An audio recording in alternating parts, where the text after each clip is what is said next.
ngayon, ang sabi nila, yung mga bayaran dyan, okay, na mainstream media kayo, mahiya kayo, sabi nyo, wala ng tao at kukunti yung tao dito sa EDSA.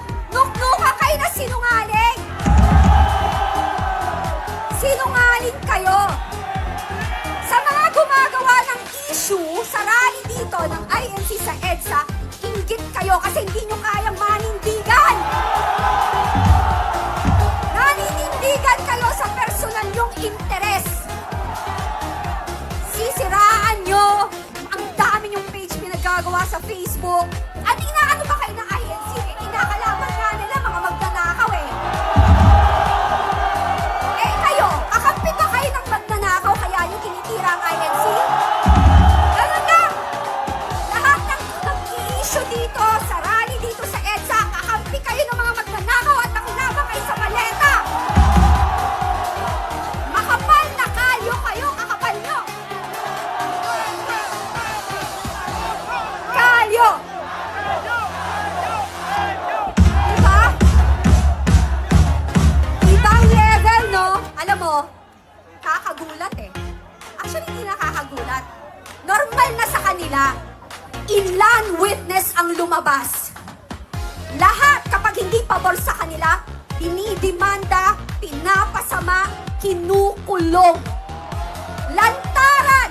Lantaran ang kawalang hiyaan na pinagtatakpan ang pagnanakaw sa gobyerno. Sila lahat damay.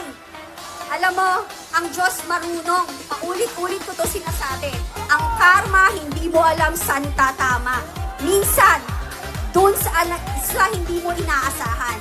Sa anak mo, sa mahal mo sa buhay, o sa sarili mong kabuhayan. Ano, lunod na tayo sa kasinungalingan. Lunod na tayo sa utang. Kung hindi sa OFW, recession na tayo. Wala na lahat ng trabaho. Bakit wala pong investor sa Pilipinas? Ang taas ng kuryente. Pag nagtayo ka ng factory, kuryente ang mahal, di ba? Diba?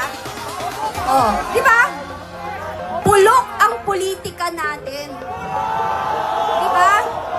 Kitang-kita, they don't want to invest kasi ang gulo. Tapos eto mga mamamayang Pilipino dito, naninindigan, ginagawan kayo ng issue ng mga inggiterong kakampi ng mga magnanakaw.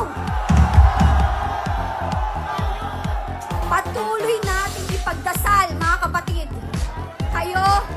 Kayong kakapal na mukha nyo.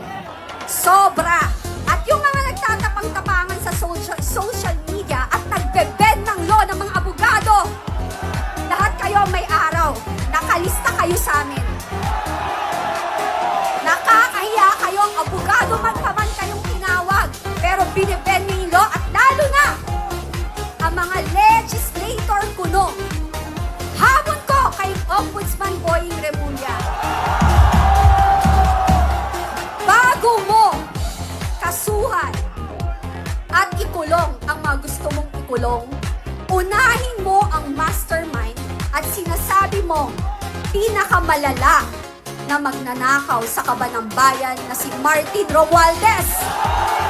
Siya ang unahin nyo. Dahil ang tagal nyo nang sinabi yung kasong yan. Pero hanggang ngayon, hindi mabuo. Ano, Brad ba?